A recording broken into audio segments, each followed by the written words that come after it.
اعوذ باللہ من الشیطان الرجیم بسم اللہ الرحمن الرحیم۔ سورہ نساء کی 2 آیتیں پڑھ رہا ہوں۔ وَمَن يُطِعِ اللَّهَ وَالرَّسُولَ فَأُولَئِكَ مَعَ الَّذِينَ أَنْعَمَ اللَّهُ عَلَيْهِمْ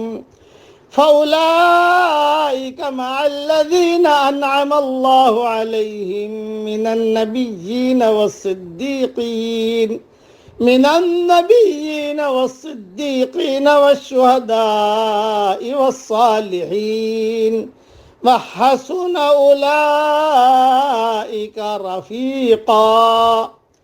اور جو بھی اللہ تعالیٰ کی اور رسول اللہ صلی اللہ علیہ وسلم کی فرما برداری کرے وہ ان لوگوں کے ساتھ ہوگا جن پر اللہ تعالیٰ نے انعام کیا ہے، جیسے نبی اور صدیق اور شہید اور نیک لوگ، یہ بہترین رفیق ہیں۔ ذالک الفضل من اللہ، یہ فضل اللہ تعالیٰ کی طرف سے ہے۔ وَكَفَى بِاللَّهِ عَلِيمًا، اور کافی ہے اللہ تعالیٰ جاننے والا۔ تشریح سن لیجئے، اللہ اور رسول کی اطاعت کا صلہ بتلایا جا رہا ہے، اس لیے حدیث میں آتا ہے المرء مع من احب، صحیح بخاری شریف میں یہ حدیث ہے۔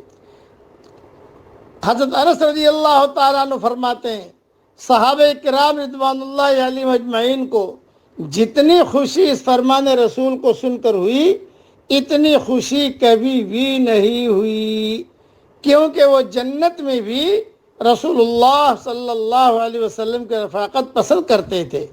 اس کے شان نزول کی روایت میں بتایا گیا ہے، بعض صحابہ نے رسول اللہ صلی اللہ علیہ وسلم سے یہ عرض کیا کہ اللہ تعالیٰ آپ کو جنت میں اعلیٰ مقام عطا فرمائے گا اور ہمیں اس سے فراتر مقام ہی ملے گا، اور یوں ہم آپ صلی اللہ علیہ وسلم کی صحبت اور رفاقت اور دیدار سے محروم رہیں گے جو ہمیں دنیا میں حاصل ہے۔ چنانچہ اللہ تعالیٰ نے یہ آیت اتار کر ان کی تسلی کا سامان فرمایا۔ ابن کثیر میں یہ مضمون موجود ہے۔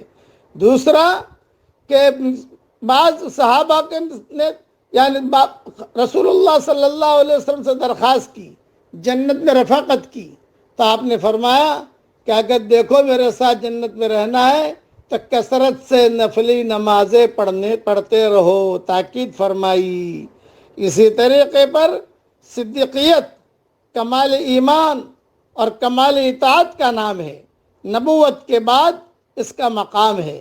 امت محمدیہ میں اس مقام میں حضرت ابوبکر صدیق رضی اللہ تعالی عنہ سب سے ممتاز ہیں، اور اسی لیے بالاتفاق غیر انبیاء میں وہ نبی صلی اللہ علیہ وسلم کے بعد افضل ہیں۔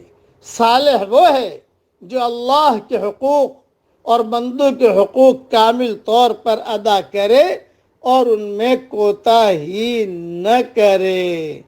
کثرت سے نفلیں بھی پڑھیے اور حضور صلی اللہ علیہ وسلم سے محبت بھی کیجیے اور اللہ تعالیٰ کے احکامات کو پورا بھی کیجیے۔